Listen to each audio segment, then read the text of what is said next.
On Christmas 2021 I uploaded a video called "When is Hermitcraft Season 9 gonna start?" and I got nearly 50,000 views, which is quite a shame because my prediction was way off. Back then I said that it may even start in 2021, which sounds quite ridiculous in hindsight, but on March 5th it actually did start, and it's now 2 days later and time to take a look at 3 things. General facts about the new season like shopping district, yes or no, new members, etc. Then I'm gonna rank my top 5 starter bases, and after that I'm gonna recommend my personal top 5 first episodes. Because I hope that even if most of you have probably and hopefully already seen some Hermitcraft Season 9, you might find another Hermit you hadn't previously watched and really end up enjoying their videos.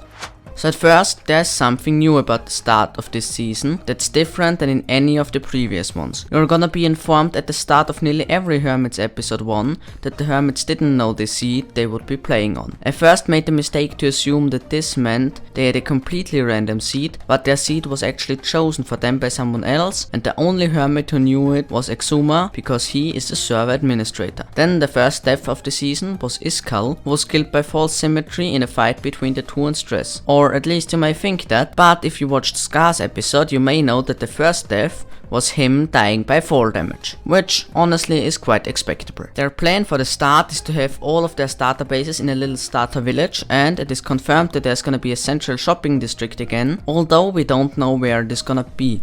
But I think it's very likely that the starter village will turn into the shopping district eventually, since Green and some other hermits have already built shops in that area. But my assumptions have been far from accurate in the past, so we really just don't know. Then I unfortunately have to disappoint you because there's no new Hermit in this season. Iskal's returning though, but as far as I know these things were already confirmed in recent live streams. The proximity voice chat is staying, and there are still custom models how you can see in Setup's episode, although they wanna keep all the textures as Minecrafty as possible and not use this feature too extensively. There was also a little chunk loading problem right after the start of the season, which was luckily easily fixable by turning up your render distance. Watch Doc's video for the whole story on that. These were all of the general facts I considered worth mentioning, so let's now go to the best starter bases. So number 5 is Iskal's Dirt Hut, and I know that it's not particularly grand or anything, and there are more than 5 houses already that are several times as big and look very nice and detailed, but I can't help but really like that starter base of Iskal. It's just the sort of Minecraft build that makes me want to start building myself immediately. Number 4 is Corrales Mega House. And I know that this might surprise you because I bet it would be the number 1 for a lot of people, and it's definitely pretty grand and epic, but in this case it's exactly the other way around than with the Dirt Hut, because this one is grand and epic, but the modern house thing is just really not my preferred style of building. Number 3 is Scarce Tree. And some of you who've seen my Hermitcraft Season 8 base video might know that I absolutely love Scar for all of his amazing builds, and this is definitely one of them. It's just remarkable how he creates astounding trees and other organic structures and landscape on every server he's on. The only reason that this is not the top spot is that 2 other hermits did some amazingly innovative things that are just a bit more excellent looking than this tree in my opinion. So number 2 is Ren's Giga Pie Factory. And Ren's video hasn't released yet at the time of writing this script, but I was able to see most of the factory in Corrales' video, and I just love how genuine functionality is paired with amazing aesthetics. The cartoony feel of this build is simply extremely enjoyable, but you'll have to find out how it looks in Corrales or Ren's episode, depending on which of those are already online.